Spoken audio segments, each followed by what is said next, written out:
Stalwart still in the game. Central spot. T2K though, rocking up on Inco as 4, and they're split at the moment. This could be great for them. They've already managed to get one flush. Vitali, you do not get this one back. Just Squash now remaining as Becca fell earlier. Nenebete, Rezable, T2K not wanting to cross the road just yet. Don't want to reinvest. Instead, they're going to establish themselves. Godlike Stalwart further south of them. There's a lot of 4-player teams that they need to worry about. Let's see. Still taking shots up towards that northern side. I think a lot of teams aren't really putting a lot of precedent on those compounds anymore. The amount of central shifts we do see towards this end game, towards the late game in stage 6, stage 7, stage 8.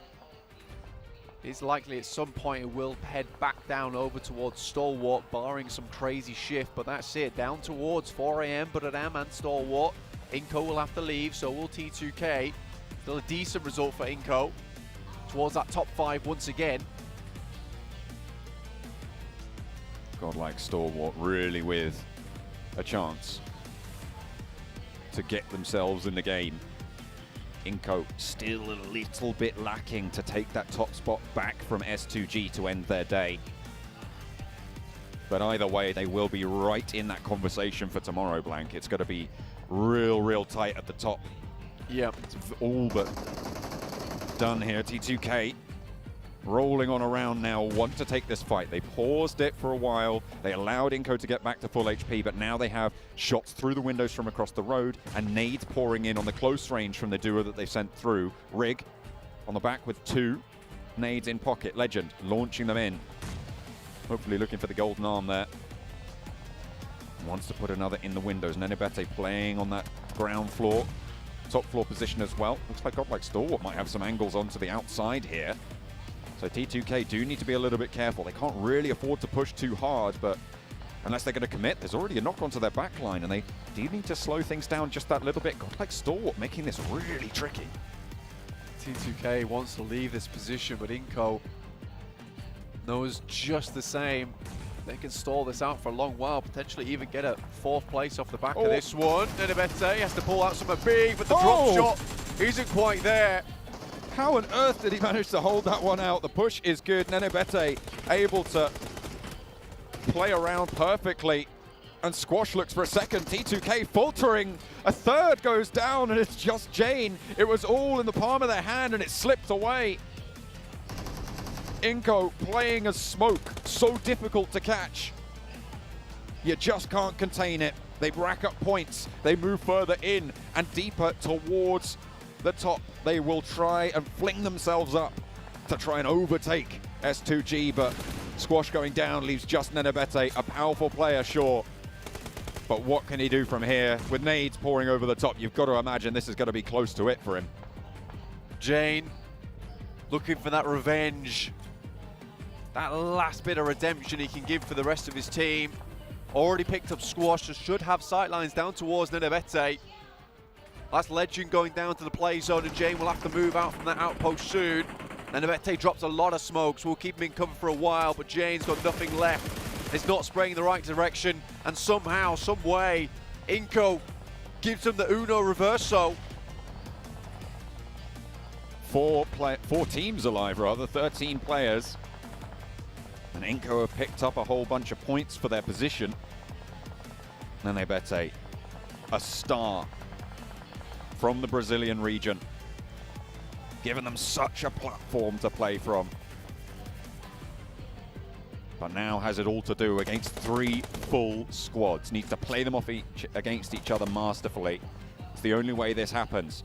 The circle does go a little bit his way. Buradam rolling straight on in and out into the open field. They might just get cut down here. And with any luck, Nenebete will be able to pick up 1 or 2 of them as well. Nenebete, he turns it on! And Tiger falls as well. He's going to get shot out by the rest of Buradam, but he has cover from the range, and there's no way that they can push him with Godlike Stalwart right above him. Only 1 first aid kit, but Nenebete's held his own, and 7 eliminations. Inco going much further. This is an incredible turnout for Nenebete. Once again, this is what he was always known for. These endgame pushes as a solo player. Like you said, have to play each team off one another. Pretend he's not there, act like the mosquito in the mist. Nade long from 4 Angry Men, but Sky Only is not playing on the rock, nor the burnt out buggy. Nenebete will have to move from his stronghold that he's managed to establish so far. Doesn't have too much time to play with. Action, shots over towards Svan, tags one, and a lot of damage found. Unfortunately, he's not going to get the knock for them, but will pause on everything else. Nenebete now having to move. There is no other option. 4 teams remain.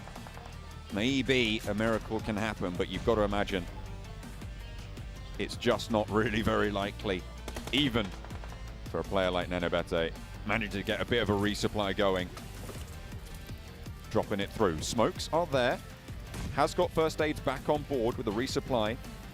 Does not have much to operate with. 2 smokes do bloom, and he moves on up the roadside a little bit closer to godlike Stalwart.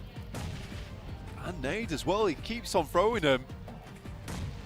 You say anything about Nenebete, but say that he's determined. This is very good stuff. The fact that he carries on going, takes a bit more damage.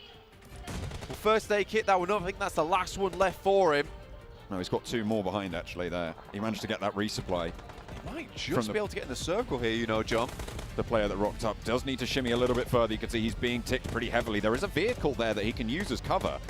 Godlike Stalwart will have to be careful. 4 Angry Men have shots out that way, and finally Kengzo puts a stop to Nenebete's run. With 3 teams remaining now, we are into double-digit placement points.